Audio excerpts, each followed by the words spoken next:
Hello दोस्तों, आज मिले एक न्यू वीडियो में। दोस्तों फाइनली बीएसएफ ट्रेड्समैन का जो आपका वैकेंसी का वेट था, तो फाइनली दोस्तों एक शॉर्ट नोटिस आ गया है। आपको उसमें टोटल सीट मालूम चल गया है कि इतने सीट आने वाले, मेल कैंडिडेट के लिए कितने सीट रहेंगे, फीमेल कैंडिडेट के लिए कितने सीट रहेंगे, आपको जो फॉर्म जो फिल होगा वो आपको कितने दिन मिलेंगे। तो दोस्तों हम लोग पूरी डिटेल से बात करने वाले हैं। दोस्तों अगर आपको इस वीडियो में कुछ कमी लगी तो आप मुझे जरूर कमेंट करना।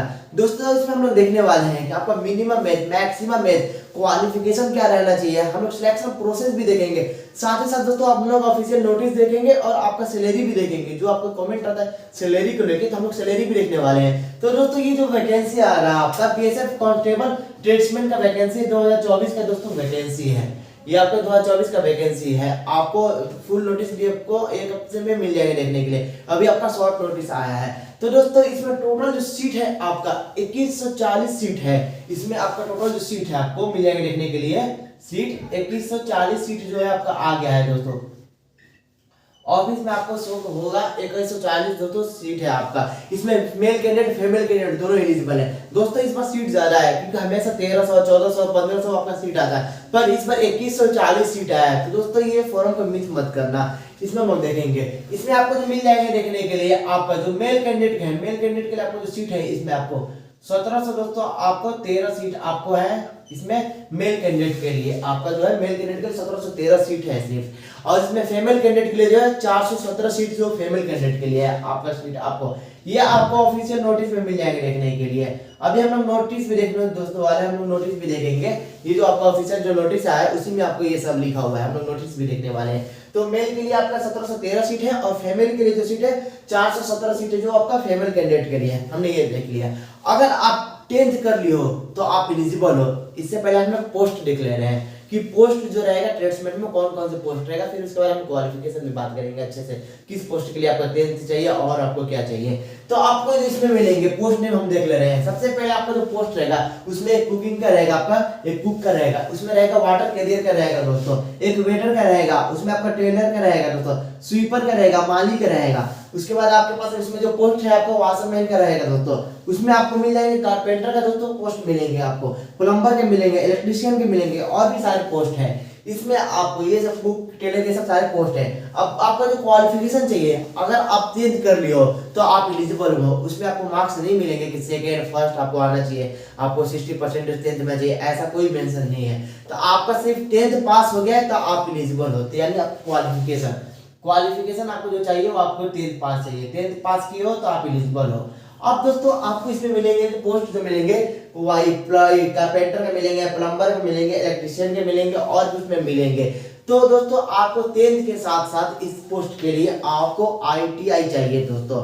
अगर 2 साल के आप आईटीआई किए हो तो आप एलिजिबल हो इस पोस्ट के लिए, कारपेंटर प्लम्बर एंड इलेक्ट्रिशियन के लिए दोस्तों 10th प्लस आपको आईटीआई चाहिए। अगर आप दोस्तों इस सब पोस्ट के लिए आपको चाहिए कुक, वाटर कैरियर या वेटर, टेलर के लिए, तो आप सिर्फ 10th किए हो तो आप एलिजिबल हो यानी इस पोस्ट के लिए। अब दोस्तों हो गया। अगर आप जो आईटीआई दोस्तों 1 साल की किए हो तो अब भी आप एलिजिबल हो, बस आपको 1 ईयर्स के आपको एक्सपीरियंस चाहिए, यानी 10th आपको चाहिए, 1 ईयर्स के आपको आईटीआई चाहिए और आपको 1 ईयर्स का एक्सपीरियंस चाहिए। अगर 2 ईयर्स के आप आईटीआई किए हो तो आपको कोई एक्सपीरियंस नहीं चाहिए। हमने ये देख ली, इधर सारे पोस्ट है। आपको क्वालिफिकेशन और 10th सिर्फ चाहिए और आपका मेल कैंडिडेट फीमेल कैंडिडेट का हमने सिर्फ देख लिया। अब दोस्तों आप फॉर्म फिल करोगे, यानी जब आप फॉर्म स्टार्ट होगा, जब फॉर्म फिल करोगे तो आपको जो फी लगेंगे सिर्फ पे करना पड़ेगा आपको। जो फी, हम यहाँ पर फी बात कर ले रहे हैं। फी आपको जो लगेगा सिर्फ 100 रुपीज लगेंगे दोस्तों। आपको 100 रुपीज जो लगेंगे, ये 100 रुपीज जो लगेंगे वो सिर्फ जनरल कैटेगरी के लिए, ओबीसी कैटेगरी के लिए, ईडब्ल्यूएस कैटेगरी के लिए। अगर आप एससी एसटी या फीमेल कैंडिडेट हो तो आपको 0 रुपए लगेंगे।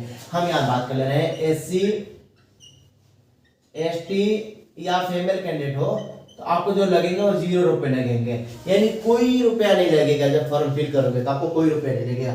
हमने ये बात कर लिया, क्वालिफिकेशन देख लिया, एज यहाँ पर फी देख लिया। अब हम बात करते हैं एज को लेके, क्योंकि एज के लेकर बहुत कमेंट आते हैं कि सर मेरा एज इतना हो गया है, मैं एलिजिबल हूँ या नहीं हूँ। तो हम एज बात करते हैं। आपको जो एज चाहिए, आपका जो एज रहना चाहिए, एज आपको मिनिमम 18 से आपको 25 साल के चाहिए। 25 साल की हो, 25 साल तक आपका है एज, आप एलिजिबल। ये दोस्तों सिर्फ 25, ये जनरल कैटेगरी के लिए है। अगर आप ओबीसी कैटेगरी के हो तो आपको 3 इयर्स के छूट मिलेंगे, एससी एसटी कैटेगरी के हो तो आपको 5 इयर्स के छूट मिलेंगे। यानी ओबीसी के लिए आप देखोगे तो 28 हो जाएगा ओबीसी के लिए, और एसटी एसटी के लिए आपको 30 हो जाएंगे। आप दोस्तों देखोगे ये जो आपका ओबीसी हो गया और एससी एसटी के लिए आपको 30 चाहिए, ये आपका जनरल कैटेगरी के लिए हो गया। जनरल का यहाँ 18 से 25, 28, 30 आपका ये एज होना चाहिए, हमने ये देख लिया। अब हम दोस्तों बात करते हैं कि जो आपका सिलेक्शन प्रोसेस जो होगा, सिलेक्शन प्रोसेस ये आपके लिए इंपॉर्टेंट है कि आपको जो सीट आपको लेना है, तो आपको सिलेक्शन प्रोसेस आपको आइडिया होना चाहिए कि सिलेक्शन किस बेस पे होगा। तो दोस्तों सिलेक्शन आपका जो होगा एक रिटन टेस्ट होगा। सबसे पहले आपका जो होगा एक रिटन टेस्ट होगा, यानी एक रिटन टेस्ट होगा आपका। उसके बाद आपका जो होगा एक फिजिकल टेस्ट होगा, फिजिकल टेस्ट हो जाएगा, फिजिकल टेस्ट होगा। उसके बाद आपका जो है एक टेस्ट होगा, यानी फिजिकल के बाद ही जो होगा वो टेस्ट होगा। उसके बाद आपका डॉक्यूमेंट वेरिफिकेशन होगा आपका। उसके बाद आपका मेडिकल टेस्ट होगा, यानी आपका जो फाइनल जो लिस्ट बनेगी ये सब। तो ये आपका सिलेक्शन प्रोसेस हो गया, यानी रिटन टेस्ट होगा, फिजिकल टेस्ट होगा, टेस्ट होगा, फिजिकल टेस्ट के बाद ही होगा। उसके बाद आपका डॉक्यूमेंट वेरिफिकेशन होगा और आपका मेडिकल टेस्ट होगा, यानी फाइनल लिस्ट आपको मिल जाएगी देखने के लिए। अब दोस्तों हो गया आपका ये जो आपका हो गया रिटन टेस्ट। तो रिटन टेस्ट के हम सिलेबस देख ले रहे हैं, उसके बाद हम लोग फिजिकल टेस्ट के लिए भी हम बात करने वाले हैं। तो दोस्तों आपको जो रिटन टेस्ट में जो आपका सिलेबस है, आपको जनरल अवेयरनेस से क्वेश्चन रहेंगे। सबसे पहले हम रिटन टेस्ट की बात कर ले रहे हैं। यहाँ पर रिटन टेस्ट की हम बात कर रहे हैं पहले। तो रिटन टेस्ट में आपको जो क्वेश्चन रहेंगे वो आपके टोटल जो क्वेश्चन रहेंगे 100 क्वेश्चन रहेंगे, 100 मार्क्स के रहेंगे। 100 क्वेश्चन 100 मार्क्स के रहेंगे। इसमें आपको जो क्वेश्चन रहेंगे जनरल अवेयरनेस से रहेंगे। जनरल अवेयरनेस से दोस्तों आपको जो क्वेश्चन रहेंगे वो आपको 25 क्वेश्चन रहेंगे जनरल नंबर अवेयरनेस से 25 मार्क्स के, यानी आप दोस्तों देखोगे। उसके बाद आपका जो रहेगा मैथमेटिक्स रहेगा, यानी मैथ्स से आपको रहेंगे। मैथ्स जो क्वेश्चन रहेंगे 25 क्वेश्चन रहेंगे 25 मार्क्स के, यानी आप दोस्तों देखोगे आपके हर एक आपका सब्जेक्ट से आपको 25 क्वेश्चन आएंगे। आप रीजनिंग से रहेंगे, रीजनिंग से भी रहेगा आपका जो 25 रहेगा, रीजनिंग से आपको जो रहेगा वो 25 क्वेश्चन रहेंगे, 25 मार्क्स के रहेंगे। उसके बाद आपको जो रहेगा हिंदी रहेगा और इंग्लिश रहेगा, ये आप पे डिपेंड करेगा। अगर आप हिंदी लोगे तो आपको हिंदी रहेगा, अगर आप इंग्लिश लोगे तो आपको इंग्लिश रहेगा। यानी आपका जो रहेगा हिंदी एंड इंग्लिश, इन दोनों में से आपको चूज करना है। आपको जो 25 है एंड 25 क्वेश्चन रहेगा 25 मार्क्स में, यानी टोटल जो आप देखोगे तो 100 क्वेश्चन 100 मार्क्स के रहेंगे, यानी एक क्वेश्चन आपको 1 मार्क्स के रहेंगे। इसमें आपको जो टाइमिंग मिलेगा वो आपको 2 आवर्स के लिए मिलेगा, यानी 100 क्वेश्चन को 120 मिनट में आपको सॉल्व करने होंगे। यानी आपको टाइमिंग जो मिलेगा वो आपको 2 आवर्स के लिए मिलेंगे दोस्तों, आपको मिल जाएंगे टाइमिंग जो मिलेगा। ये हमने देख लिया क्या रिटन टेस्ट होगा, जो रिटन टेस्ट होगा। अब दोस्तों आपको जो फिजिकल होगा, यानी फिजिकल मेजरमेंट टेस्ट होता है। फिजिकल टेस्ट में आपको पीएमटी होता है और पीईटी होता है, यानी physical measurement and physical efficiency test होता है। तो फिजिकल मेजरमेंट टेस्ट में आपको हाइट चेक होगा, अगर मेल कैंडिडेट हो तो आपका चेस्ट भी आपका चेक होगा। तो दोस्तों हाइट के लिए हम बात कर रहे हैं। सबसे पहले हम यहाँ बात कर रहे हैं मेल कैंडिडेट के लिए। मेल कैंडिडेट के लिए हम बात कर रहे हैं फिजिकल आपका जो मेजरमेंट टेस्ट होगा, यानी पीएमटी के लिए हम बात करें, पीएमटी के लिए दोस्तों बात कर रहे हैं। अगर मेल कैंडिडेट हो तो मेल कैंडिडेट के लिए आपका जो हाइट है 167.5 सेंटीमीटर, यानी 167.5 सेंटीमीटर। ये दोस्तों आपको जनरल कैटेगरी के लिए, चाहे ओबीसी कैटेगरी के लिए, चाहे और भी ईडब्ल्यूएस कैटेगरी के लिए, चाहे आप एसटी कैटेगरी के लिए, तब भी आपको हाइट चाहिए 167.5 सेंटीमीटर आपको चाहिए। मेल कैंडिडेट के लिए है। अगर आप एससी कैटेगरी के हो, ये सिर्फ एससी कैटेगरी की हम बात कर रहे हैं, ये सारी कैटेगरी के लिए हो गए, जनरल ओबीसी ईडब्ल्यूएस एसटी के लिए हो गए। पर आप एससी कैटेगरी के हो तो आपको जो हाइट चाहिए मेल कैंडिडेट में 162.5 सेंटीमीटर आपको चाहिए। ये सिर्फ एससी के लिए दोस्तों चाहिए। ये मेल कैंडिडेट का हो गया। अब फीमेल कैंडिडेट के लिए हम बात कर रहे हैं। तो फीमेल कैंडिडेट के लिए सबसे पहले हम बात करते हैं फीमेल कैंडिडेट के लिए। चाहे आप जनरल कैटेगरी हो, ओबीसी हो, चाहे एसटी हो, चाहे ईडब्ल्यूएस कैटेगरी हो, चाहे किसी भी कैटेगरी हो, सिर्फ एससी को छोड़ के तो आप फीमेल कैंडिडेट हो, तो फीमेल कैंडिडेट के लिए जो हाइट है 157 सेंटीमीटर चाहिए। आपको जो हाइट चाहिए 157 सेंटीमीटर चाहिए, आपको हाइट चाहिए। अगर आप एससी कैटेगरी के हो फीमेल में तो आपको जो हाइट चाहिए 150 चाहिए दोस्तों, यानी आप दोस्तों देखोगे 150 सेंटीमीटर आपको चाहिए। ये सिर्फ एससी के लिए दोस्तों चाहिए। बाकी के लिए जनरल एंड ओबीसी, चाहे आप एसटी हो, चाहे ईडब्ल्यूएस के लिए आपको 157 चाहिए। ये दोस्तों पीएमटी में आता है, यानी फिजिकल मेजरमेंट टेस्ट में आता है। मेल कैंडिडेट हो तो आपको चेस्ट भी होता है, चेस्ट के लिए भी चेक होता है, जो कि आपको जो मेल कैंडिडेट के लिए रहेगा जनरल के लिए रहेगा 78 से आपको रहेगा नॉर्मल, आपको जो एक्सपेंड करने के बाद आपको जो 83 रहेगा। और आपको जो अगर एससी कैटेगरी का हो तो एससी कैटेगरी के लिए आपका जो रहेगा चेस्ट वो 76 रहेगा, और आप जो एक्सपेंड करने के बाद आपको जो 81 रहेगा, यानी 5 आपको एक्सपेंशन रहेगा वो चेस्ट के लिए, ये सिर्फ मेल कैंडिडेट के लिए रहेगा। अब हम बात करते हैं दोस्तों फिजिकल एफिशिएंसी टेस्ट यानी कि पीईटी। पीईटी दोस्तों आप हम बात कर रहे हैं, पहले हम बात कर ले रहे हैं पीईटी के लिए क्या बात कर रहे हैं। पीटी के लिए हम बात कर ले रहे हैं, अगर आप मेल कैंडिडेट हो चाहे आप फीमेल कैंडिडेट हो, हम दोनों की बात करेंगे इसमें हम लोग। चाहे आप मेल कैंडिडेट में किसी भी कैटेगरी को, जनरल हो, ओबीसी हो, एसटी हो, ईडब्ल्यूएस किसी भी कैटेगरी को हो, तो उसके लिए हम बात कर ले रहे हैं पहले मेल कैंडिडेट के लिए। तो मेल कैंडिडेट के लिए आपको जो होगा 5 किलोमीटर आपको रन अप करना है। 5 किलोमीटर जो आपको होगा वो 5 किलोमीटर आपको चाहे किसी भी कैटेगरी में हो तो 5 किलोमीटर।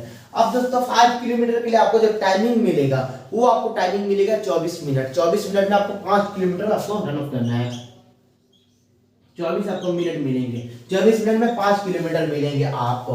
अब दोस्तों फीमेल कैंडिडेट हो चाहे किसी भी कैटेगरी के हो तो आपको जो रन अप करना होगा 1.6 किलोमीटर। 1.6 किलोमीटर आपको जो होगा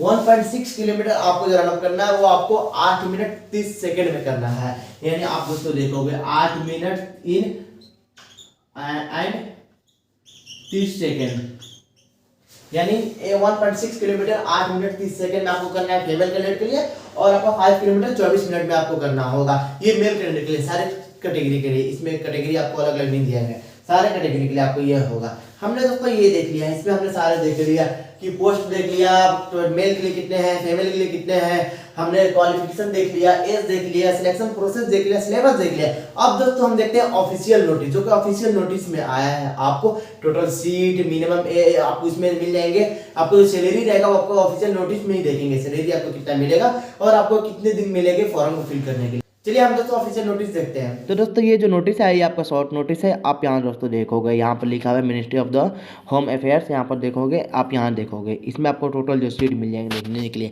यहाँ पर लिखा है online application are the invited from the eligible and the interested male candidate and female candidate के लिए। आप दोस्तों देखोगे टोटल जो सीट आपका है 2140 सीट है। अब यहाँ देखोगे 1723 जो सीट है वो आपका मेल कैंडिडेट के लिए है, और अब यहाँ पर देखोगे 417 जो आपका जो सीट है वो आपका फीमेल कैंडिडेट के लिए। आप यहाँ देखो फीमेल कैंडिडेट के लिए जो है वो 417 सीट है, आप यहाँ दोस्तों देख सकते हो। अब जो आपका सैलरी रहेगा, आप यहाँ सैलरी देखोगे, यहाँ पर देखोगे लेवल 3 का आपका जो पे होगा आपका 21,700 से आपका 69,100 तक आपका सैलरी रहेगा। आप दोस्तों देखोगे ये आपके यहाँ पर सैलरी मेंशन किया गया है, यह ऑफिशियल नोटिस है।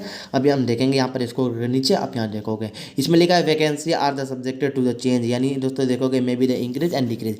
तो दोस्तों आपको ये मिल जाएंगे, आपको ये हो सकता है आपका जो वैकेंसी आपका जो सीट है 2140 हो सकता है आपका सीट जो बढ़ जाए या हो सकता है कम हो, तो आपको ये सारे वैकेंसी में आपको मिलेंगे ये। अब दोस्तों अब हम यहाँ देखते हैं जो कि आपका जो डे मिलेगा आपको एप्लीकेशन फिल करने के लिए। आप यहाँ देखोगे लास्ट डेट यहाँ पर फॉर द एक्सेप्ट, यहाँ पर देखोगे acceptation for the application will be the 30 days आपको मिलेंगे from the date of the publication of the, यहाँ पर देखो एडवर्टाइजमेंट, यानी आपको जो मिलेंगे जब आपका जो नोटिस आ जाएगा आपको पब्लिकेशन हो जाएगा तो आपको उसमें 3 डेज मिलेंगे। आपको 3 डेज आपको सिर्फ फॉर्म को फिल करने के लिए मिलेंगे। और दोस्तों जैसे ही आपका आ जाएगा नोटिस आपको इस चैनल पे भी मिल जाएंगे। तो दोस्तों आपने ऑफिशियल नोटिस देख लिया होगा। आई होप आपको वीडियो अच्छी लगी हो, तो दोस्तों इस वीडियो को लाइक और शेयर करें। दोस्तों अगर आपको इस वीडियो में कुछ कमी लगी हो तो आप मुझे जरूर कमेंट करना। तो चलिए दोस्तों हम लोग मिलते हैं नेक्स्ट वीडियो में। Thank you so much.